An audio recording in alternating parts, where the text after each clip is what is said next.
Today, we're going to be looking at all the latest polling in all the battleground states for this 2024 presidential election. We are now less than 70 days from November 5th, and we've got ballots being shipped out as early as next month in the battleground states, inclusively Pennsylvania. So it's best that we get right down to it.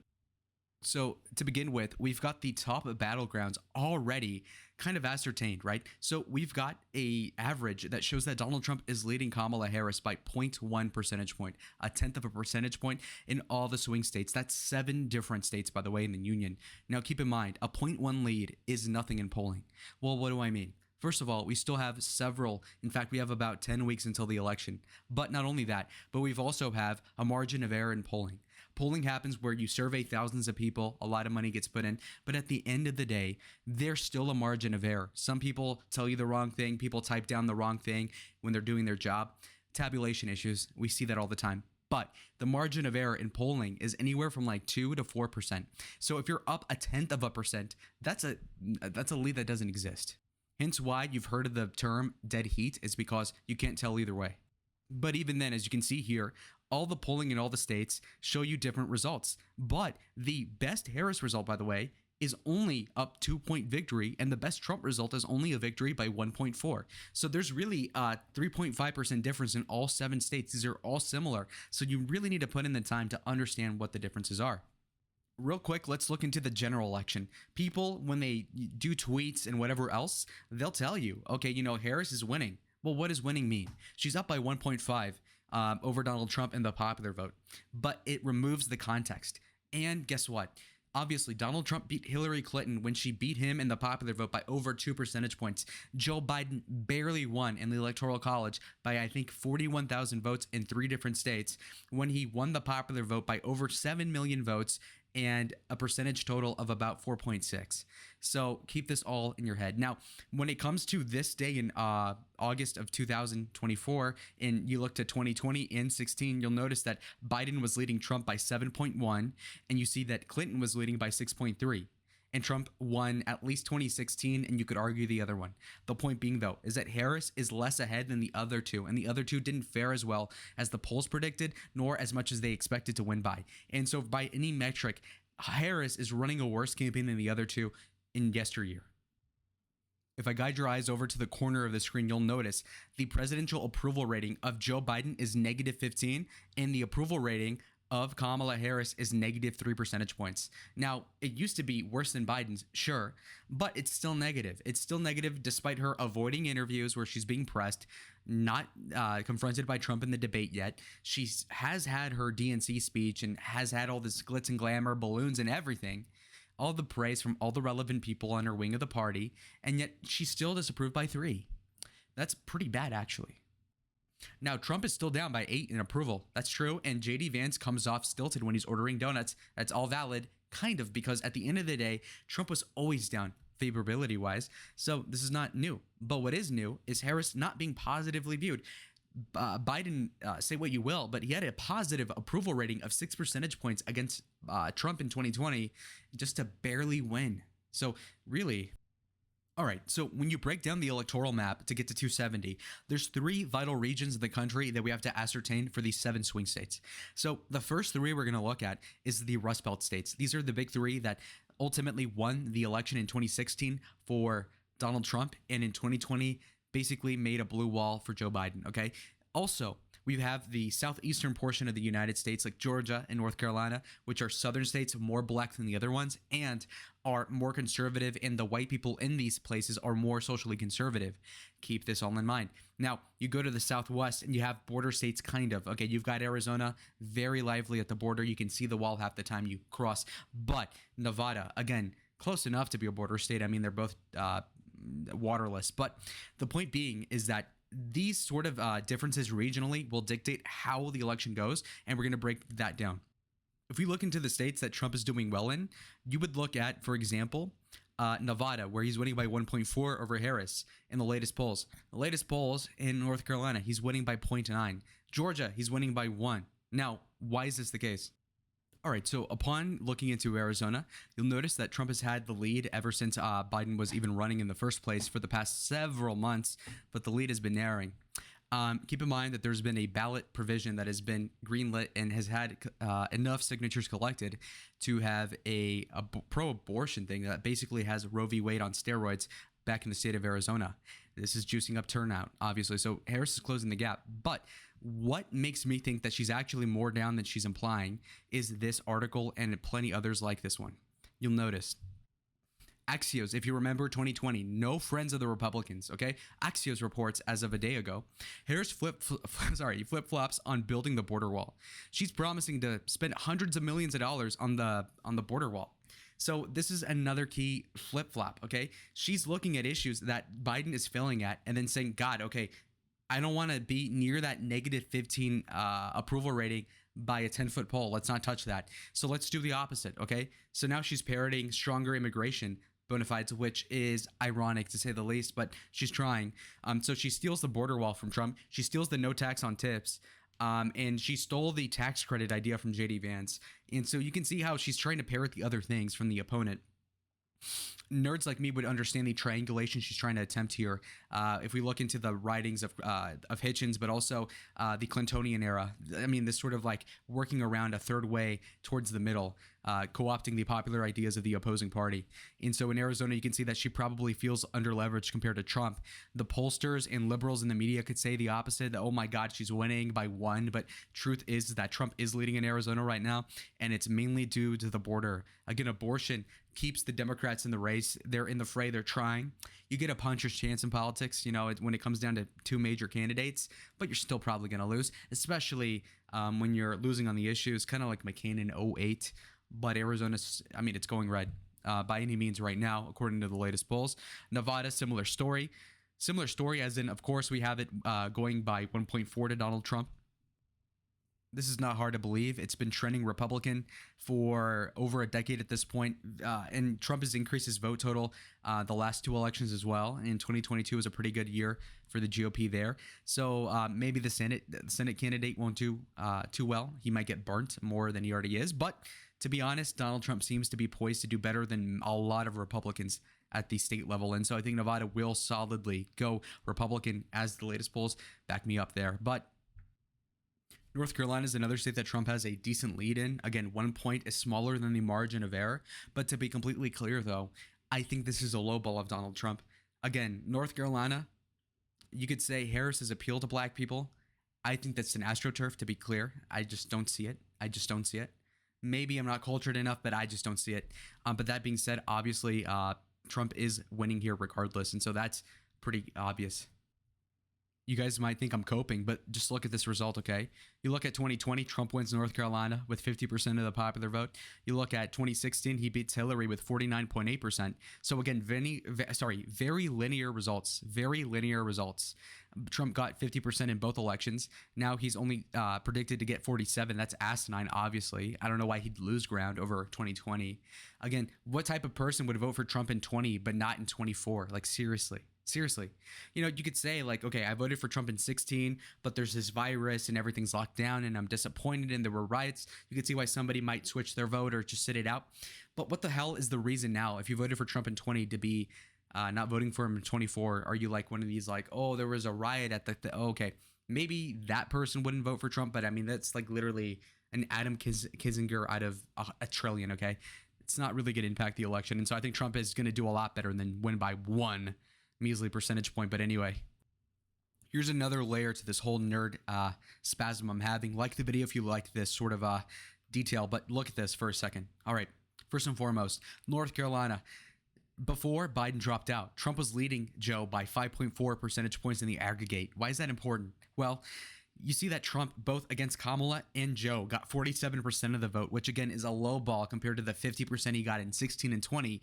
But namely, Joe was at a measly 42 percentage points. Kamala is like at a 46. Well, what's evident is that the Democrats, their polls just went up to what they normally ought to be, and they haven't raised the Republicans in concordance. So the process here is not actually in line with logic. But more than that even is that obviously Trump is probably going to end up with like 51% of the vote, and the Dems will be probably stuck at like 48, obviously. And why am I correct? Well, look at this. Trump's winning by 5.4, and if you add 42 with 47, that's 89. That still leaves about 12% independent vote and undecideds. Undecideds are going to break Republican as they've done recently. And so that's clear. Now, Pennsylvania is one of the states that I would say not only puts Trump over the edge when it comes to the Electoral College to get to 270 votes, but it's also one that proves demographically challenging for a candidate like Kamala Harris. Kamala Harris is not only from the opposite side of the nation as Pennsylvania, but it's also apparent that she doesn't blend in with the people there. Dog whistle aside, that isn't my point. Though it might be true that obviously she doesn't like look like the people, the blue collar workers, or even the Philadelphia kind of like urban people. No, I'm saying like in specific, she just doesn't. She's a San Francisco, like barely passed the bar exam after failing it the first time type. She doesn't really resonate with the blue collar worker. People like Joe Biden kind of did. And what I mean is like Joe at least was like old enough to where he doesn't have to relate to you because he's that old. But also he's, again, Scranton Joe. You have San Francisco Kamala. I mean, it just doesn't work. Beyond this, obviously, Pennsylvania votes for people that are going to be amenable to their needs, namely shacking. Sorry, whoa, what the hell? Fracking and shale oil exploration. I mean, this sort of thing is actually really vital to the economy there. And so to be kind of against that your whole career, and then to maybe she'll flip-flop again like she did on the border wall, I wouldn't be surprised. But the point is like the people of Pennsylvania ought to know that Trump is a better person to trust in that aspect of everything than is to trust Kamala. I mean, it's really clear she does not appeal, not for a second. And so you must ask yourself, how is Kamala almost tied with Trump if Trump is beating her on such an important vector, which would be the economy? Well, to be clear, I think the polling is substantively poisoned by response bias. This is something that is a little niche, so comment down below if you want to learn what that is. But it's basically in polling where they'll just add a couple points to the Democrats in almost every context because they're sweeping it up and they're trying to form a media narrative. Now, that sounds like I'm trying to pull the tinfoil from out my back pocket, but the truth is that you see that, obviously. I mean, look at Pennsylvania. August 27th, 2016, Hillary's leading Pennsylvania by 9.2. Okay? August 2020, Biden up by 5.8. These polls are freaking wrong. Like generally they overestimate Democrats.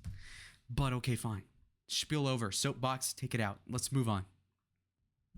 All right, so Georgia is a state that Trump's winning by about 1 percentage point, which is solid. But it's also a state that is kind of vexing because, in 2020, Republicans thought that it was going to be in the bag almost, that it was almost a done deal. Trump was going to win it. And we saw what happened the night of the election. But truth is that it had trended left, which would indicate, obviously, that Kamala Harris might be due for a win there. But it's also true that, again, the black turnout surge that people would just assume she'd provoke is not really existing. And she's no Obama. And Obama wasn't even fully black to begin with. And so it's like, at that point, why the hell are you even turning out? Again, I'm just asking. But when it comes down to why Trump is winning, well, let's look at the previous elections. Obviously, the polls are showing that he's winning most of these. But to elaborate, you'll notice that in 16, Trump won 50.5% in 16 over Hillary. And so we did about 5 points better. But you look at 2020, and you'll notice that Biden beat Trump allegedly by 0.3, and Trump lost 1.3% support, and Biden gained 4. So it was an outsized leftist shift, if that makes sense, by like a net 4. But this differential is not explicative or really explaining the totality of the story. Well, what do I mean? From 16 to 20, the election got 4 points to the left in Georgia relative to the last one. Do we see Georgia changing another 4 or 5 points in the span of 4 years? The answer is no. Georgia is growing faster than other places, yes, namely Atlanta. But is it growing as fast now as it was 4 years ago? Obviously it isn't. And so it's not trending as far left as you'd think, and Trump is winning it for now. And so I'm pretty sure that it's going to hold true. Now, Wisconsin is the state that Kamala is winning right now. She's winning it by 1. Why do I point this out? Well, neither candidate is at 50, so it's not a done deal yet, but it shows that Kamala is demographically, again, more appealing to Wisconsin than she is to a place like Pennsylvania. Again, these are all kind of like triplets and are all Rust Belt states, but Wisconsin has niches that are more in service of a Democrat agenda than is Republican in Pennsylvania. So that kind of explains why it's more liberal than the Keystone State. But namely, I'll also point out the fact that Wisconsin has an outsized college population as compared to the other two states, especially Pennsylvania. And that's obviously more liberal than you'd expect any normal place to be. But also beyond this, you have an issue of Republicans usually not having good polls. These polls are bereft and devoid of certain voters that come out for Trump in a place like 2016, whereas in 2020, they kind of didn't turn out as much. And so these kind of silent majority types in a Nixonian parlance are certainly probably going to come out in 24. So these low propensity types also are not the types to answer surveys. The welder is not going to pick up the phone, but the liberal librarian probably will. And so keep this in mind. But anyway, Harris leading in the poll here. Is that surprising? Well, not necessarily. But also keep in mind, she's winning by 1 point in Wisconsin, even though obviously she's winning in the general election by like 1.5. So she's still underperforming in this vital key swing state relative to nationally, which kind of shows that the Electoral College will favor Trump even if he's losing the vote popular-wise nationally. So still a Harris win for now in the latest polls, but let's address the final state of Michigan. All right, so let's discuss Michigan. So Michigan is a state that Harris is winning by 2. So it give you the biggest indication that she's likely to win the state. Now, this is for a couple different reasons. Michigan is, it's hard to parse through. You have to keep in mind, Trump wins Michigan in 16 by a miracle, it seemed. And then in 20, lost it pretty handedly. And then you keep in mind that Gretchen Whitmer, as a Democratic gubernatorial candidate, won in 2018 pretty handsomely. And in 22, won massively. So there's a big existence of rural Michiganders that voted for Trump, but also voted for either Biden, but also namely Gretchen Whitmer. So it leaves a lot of breathing room for Democrats to have an existence in Michigan over the other two swing states, in my opinion. So right now, just to get the job done, we can say that Michigan, according to the latest polls, will be blue. But just as a little epilogue, I just would love for you guys to see this real quick. If you pay attention, you'll notice that while Harris is leading in the polls right now, if you pay attention, there for some reason there have been polls, backtracking, Biden winning the state of Michigan as of a year ago in the polls. But if you pay attention here, for some reason after Christmas and New Year's of this year, 2024, Trump was winning Michigan by like 5 or 6 percentage points, which is like really weird to me, even before Biden's debate, by the way. But then after the debate in June, for some reason, Biden was only losing by like half of a percentage point. And Trump was only winning by 2 points even after Biden just completely shot the pants. And so it's so weird. It's so weird what the polling is doing in Michigan. I need to investigate this. Very convenient, obviously, that this trend exists. That's like really vexing and ironic in the state that Harris is winning by the most. But again, tinfoil, I got to put that away. So, all right. So there we go, guys. Harris-Walz wins 251 electoral votes to a Trump-Vance ticket that wins 287. In this case, the tipping point state would have been Pennsylvania with its 19 electoral votes. It's pretty obvious to me that Trump is leading in the majority of these swing states, the 7, and Trump is winning in all of them when you average it out, those 7, by 1/10 of a percentage point. So it's anybody's race, obviously, and we need to make sure that we stay on top of all of these polls. So according to the latest polls, you've got it right here, okay? Narrow victory for Trump-Vance over Harris-Walz, and they would, in this case, lose the popular vote by 1 to 2 percentage points. See y'all on the next one. Adios.